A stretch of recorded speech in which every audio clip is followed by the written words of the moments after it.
হিঙ্গলগঞ্জ ব্লকের বিশপুর গ্রাম পঞ্চায়েতের গৌরেশ্বর নদীর থেকে গঙ্গাবাড়ি নিয়ে শুদ্ধিকরণ করলেন বিজেপি কর্মী সমর্থকরা। উত্তর চব্বিশ পরগনার হিঙ্গলগঞ্জের বিশপুর গ্রাম পঞ্চায়েতের 20টি বুথ নিয়ে এদিন বিজয় মিছিল হয়।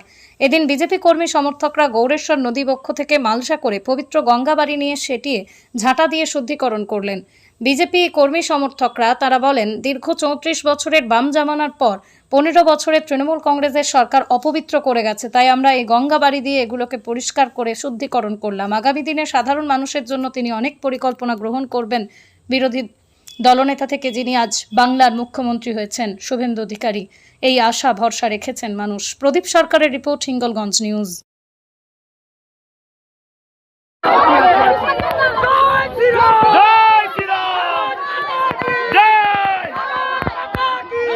মিছিল করছে কারণ বিশপুর অঞ্চল অনেকটা বড়। আজকের হিঙ্গলগঞ্জ বিধানসভা যে মন্ডল 3-এর যে আজকের বিজয় মিছিল বিশপুর অঞ্চলে আজকে শুদ্ধকরণ বলতে গোবর জল দিয়ে আমাদের তৃণমূল হারবাদ বাহিনী যে পরিমাণে অত্যাচার চালিয়ে গেছে শহীদুলের নেতৃত্বে, আজকে তার নেতৃত্বে আমরা গোবর জল দিয়ে শুদ্ধকরণ করলাম। নাম আমার নাম অনুপ দাস।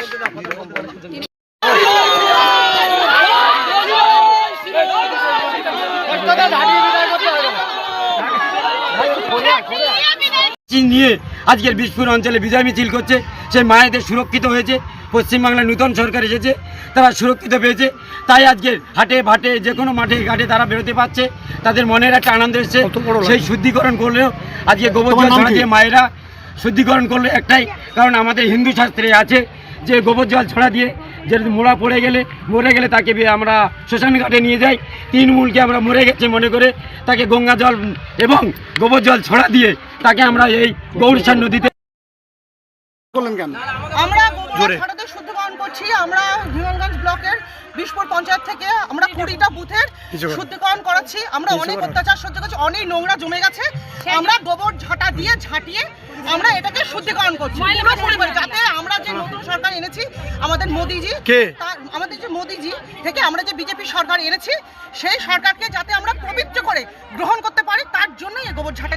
তার তো কথা বলেন, এখানে রেখাপাত্র জিতেছে আমাদের, কিন্তু তার কথা তো কিছু শুনলাম না, কি বলবেন? রেখাপাত্রকে তো কথা কিছু বলারই নেই, সে তো আমাদেরই অংশ, আমরাও নারী, তিনিও নারী। উনি যেমন রাস্তায় বেরিয়ে সবার কথা উনি নিজের মুখে তুলে ধরেছেন, সেটা আমাদের মন ফুটে আজ আনন্দের মাধ্যমে সেটা বেরোচ্ছে। ওনাকে অসংখ্য ধন্যবাদ। আমরা গর্ববোধ করি যে উনিও নারী, আমরাও নারী, আমাদের নারী জীবন সার্থক। আপনার নাম? আমার নাম দেবী দাস। অত্যাচার যেসব এগুলো করছিল গোবর জল দিয়ে আমরা সব শুদ্ধকরণ করেছি। কোথায়? আমাদের বিশপুর। কটা বুথ নিয়ে করলেন? 20টা। কেন করলেন? মানে যেসব আবর্জনা সব জমে ছিল তাদের। কোন আবর্জনা? আমাদের টিএমসির আবর্জনা। টিএমসির আমলে। টিএমসি আমলে কি হয়েছিল?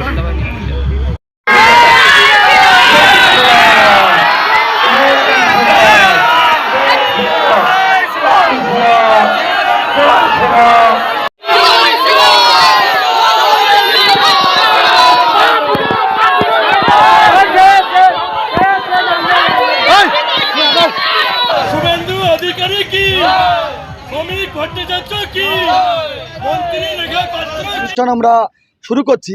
এটা দীর্ঘ 15 বছরের অপশাসন, যে দুষ্কৃতীদের অপশাসনকে নিধন করে আমরা যে বিপুল পরিমাণে জয়ের এবং স্বাধীনভাবে চলার যে স্বপ্ন দেখতে পেয়েছি, আজকে তার শুভ বিজয় রথ আমরা বিশপুর আঞ্চলিকভাবে শুরু করলাম। আজকে সারা অঞ্চলব্যাপী আমরা রেখাদির সমর্থনে আমাদের এই ভারতীয় জনতা পার্টির বিজয় রথ আজকে থেকে আমরা মানুষের সঙ্গে, জনগণের সঙ্গে এবং যে সমস্ত দুষ্কৃতীরা এলাকায় আছে তাদেরকে নিধন করে আগামী দিন আমরা মানুষের সাথে থাকবো, সঙ্গে থাকবো, এইটুকু অঙ্গীকার নিয়ে আমরা আজকের এই বিজয় সম্মেলনী অনুষ্ঠান শুরু করলাম।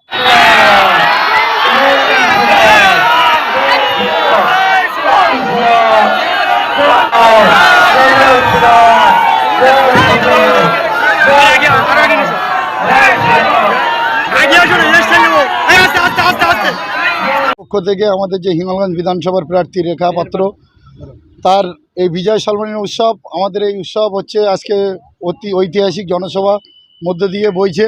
এবার রেখাদির যে আমাদের এই জয়ের পেছনে আমাদের এই হিঙ্গলগঞ্জ বিধানসভার মধ্যে বিশপুর অঞ্চলের একটা আলাদা ধরনের কার্যকলাপ আছে। তার জন্য আমাদের এই হিঙ্গলগঞ্জ বিধানসভা ঐতিহাসিক জনসভা, আমরা এই গোবর ছড়া দিতে দিতে আমাদের এই তৃণমূল গুন্ডা বাহিনী